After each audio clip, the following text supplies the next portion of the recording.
¿quiénes son los que tienen acceso a la investigación? Pues desde el punto de vista del derecho penal, que eso es lo importante, solo podrán tener conocimiento de los hechos y de una posible responsabilidad, pero que sea objetiva respecto a la imputación formal, las personas que tienen acceso a los actos de investigación. El proceso penal venezolano, el proceso penal venezolano tiene tres fases: la fase de investigación, la fase intermedia y la fase del debate oral, es decir, la fase del juicio oral y público. En la fase de investigación, que es la primera etapa del proceso penal, que es la investigación, por supuesto, ahí no existen actos de prueba, sino actos de investigación, salvo el anticipo de prueba que se podría solicitar.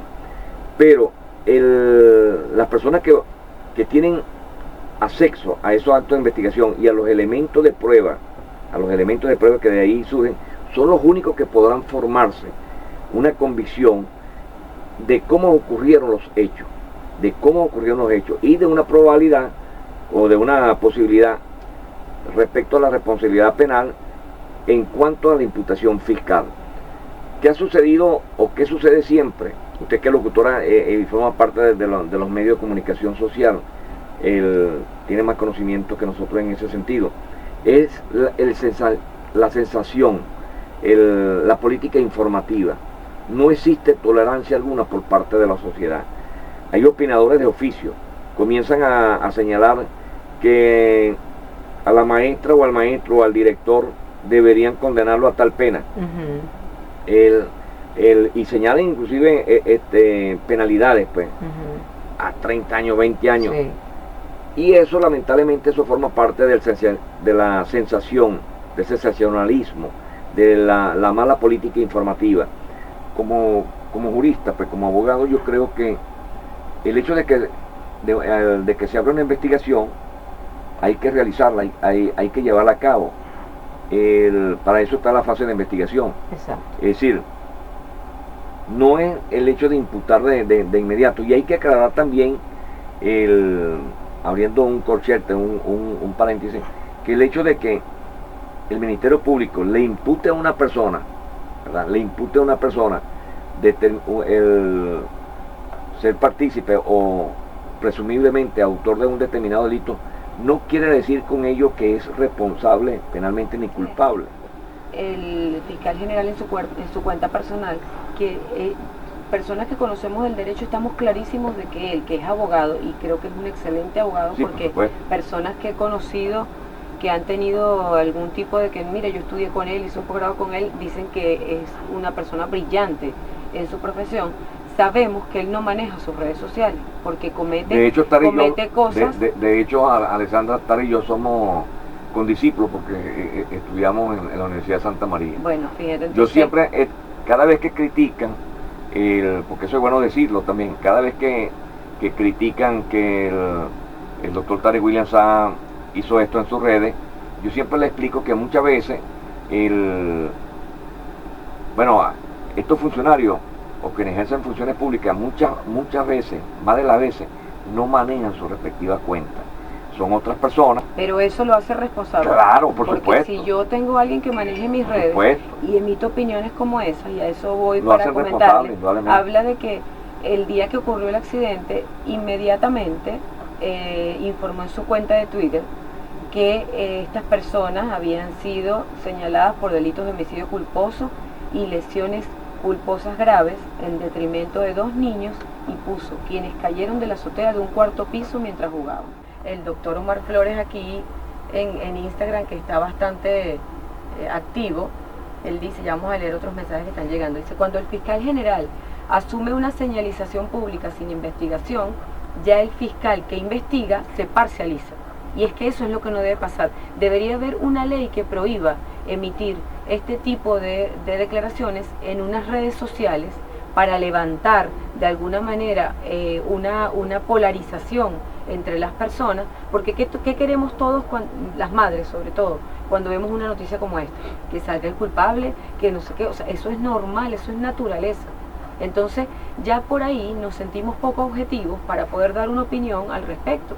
Yo como abogado lo que hago es leer una noticia que sale en una cuenta personal del fiscal del Ministerio Público, que sé que no lleva en las redes, porque en otras ocasiones hasta ha mencionado niños con nombre y apellido, cuando eso está prohibido en la ley. Entonces ahí uno se da cuenta que sencillamente se la manejan y que votan lo que tengan que votar a priori sin necesidad de una investigación. Y entonces vamos contigo, Nayari.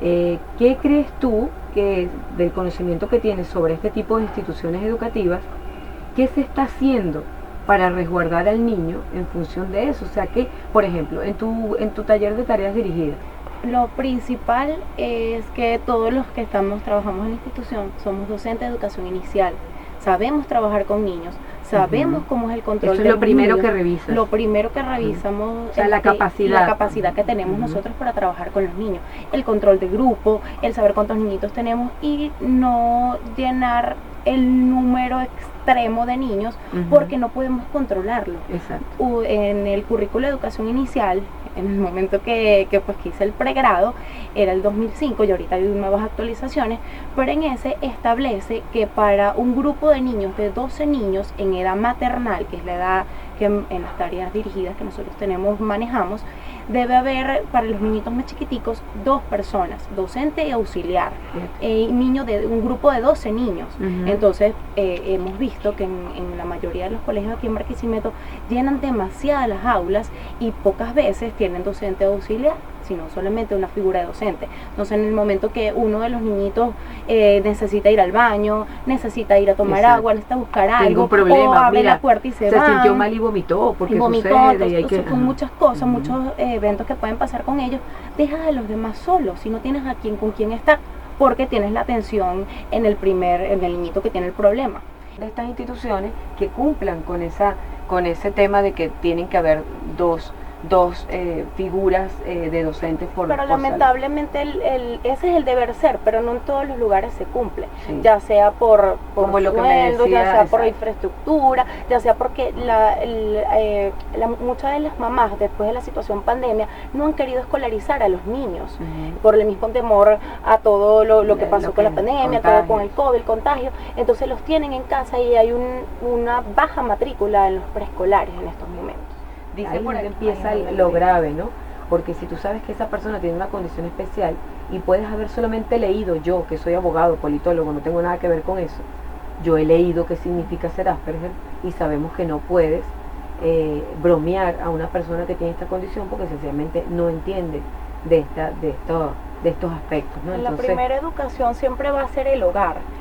Los representantes, madres, padres, quienes sean los primeros en estar con los niñitos antes de escolarizarlo, deben empezar a enseñarlos que no todos somos iguales, que hay que respetar a las personas que son diferentes, que si algún niño le pega a otro, hay que decírselo primero a la maestra, porque estos niñitos con ciertas condiciones, su primera acción es tomar las cosas muy brusco, empujan a los demás, quieren todo, de repente hacen berrinche y se tiran al piso. Y si tú, como tu experiencia como docente, con el tiempo ellos, con ese tema de que dices que ellos aprenden por imitación, ellos con el tiempo van adquiriendo cambios en sus hábitos normales que les da su condición. Claro que la aprenden. O sea que siempre va a ser positivo escolarizarlos mientras que sean funcionales, mientras que ellos tengan las habilidades. O sea, eso lo debe determinar un psicólogo, un psicopedagogo. Porque ellos, cuando ya los niñitos no cumplen ciertos aspectos en el aula, uno le hace un reporte a su representante. Le dicen, mira, no hace esto, cosas de tomar acciones. Quería retomar el tema con el doctor Leonardo acerca de qué es lo que viene ahora en su experiencia para estas personas que ya fueron imputadas por redes sociales y por el Ministerio Público por esta situación desafortunada.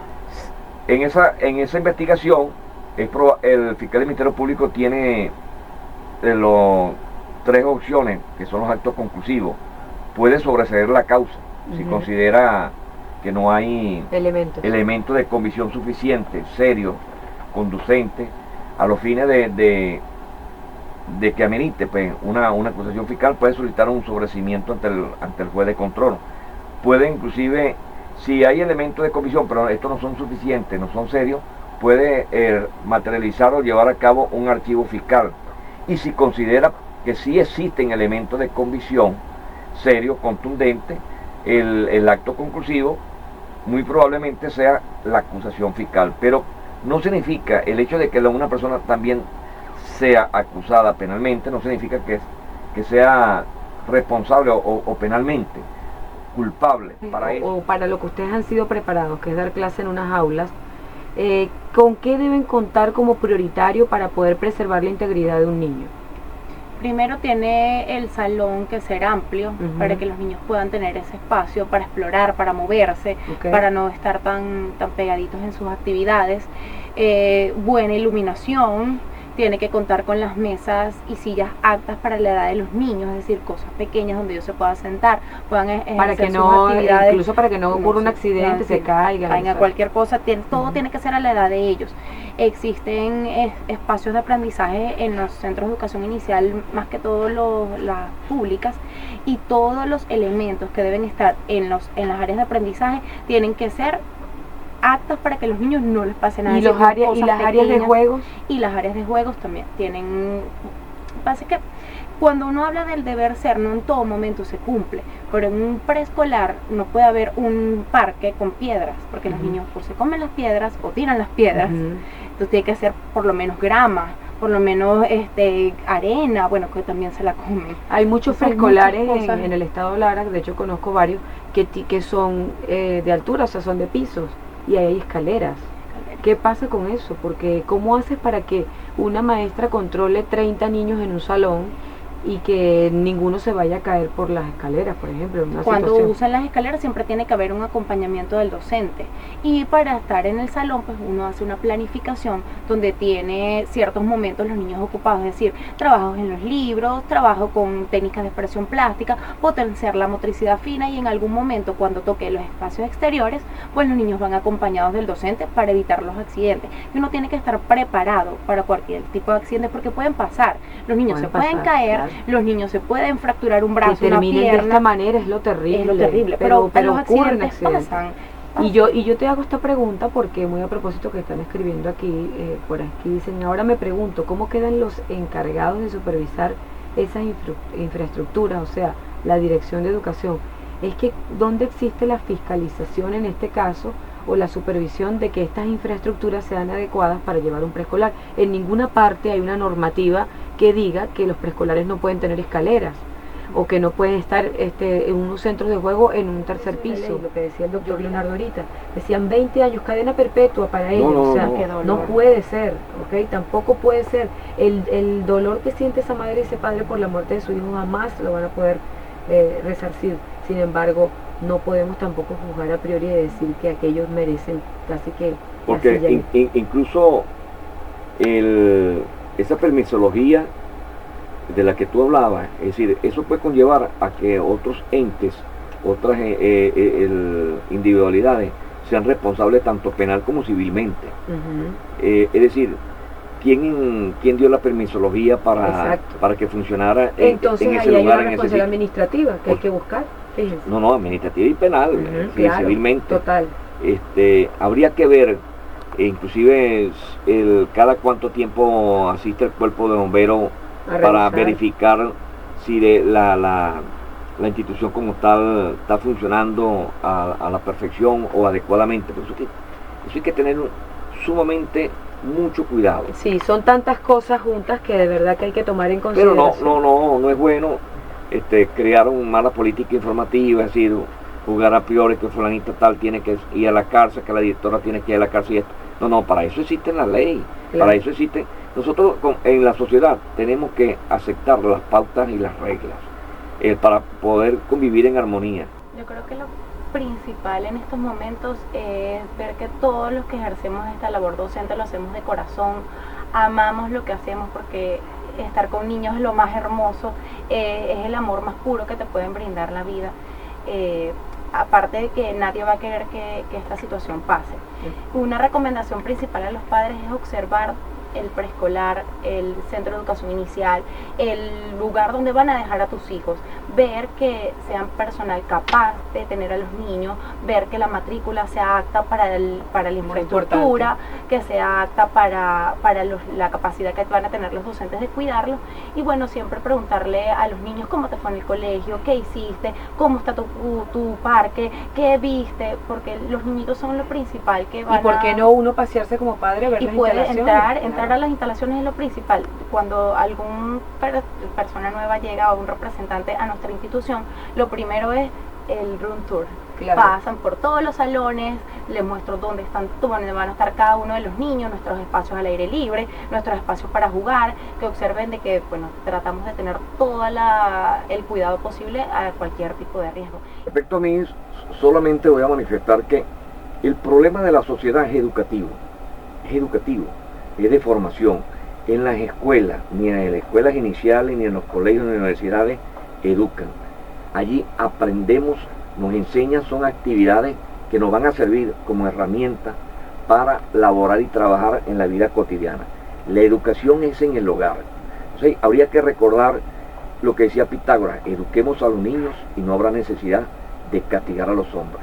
Y por supuesto, con respecto a la política informática de las redes, no hay que olvidar una palabra que se encuentra en el diccionario, que es la tolerancia. Debemos ser tolerantes, no podemos ser parte de ese gran boom o sensacionalismo, porque eso le hace daño a la colectividad, a la sociedad, y si le hace daño a la sociedad, no hace daño a todos los integrantes. Y también quería hacer mención sobre la necesidad de que los bomberos, los cuerpos bomberos se activen en este tipo de fiscalizaciones sobre todas estas instituciones que están trabajando sin ningún tipo de fiscalización en torno al tema de seguridad, escaleras, prevención incluso de incendios, de accidentes, barandas, estas claraboyas que pudieron haber sido determinadas como peligrosas, en fin, muchísimas cosas que es papel y rol del Estado a través de sus cuerpos, como en el caso de los bomberos, estar pendiente de esta fiscalización.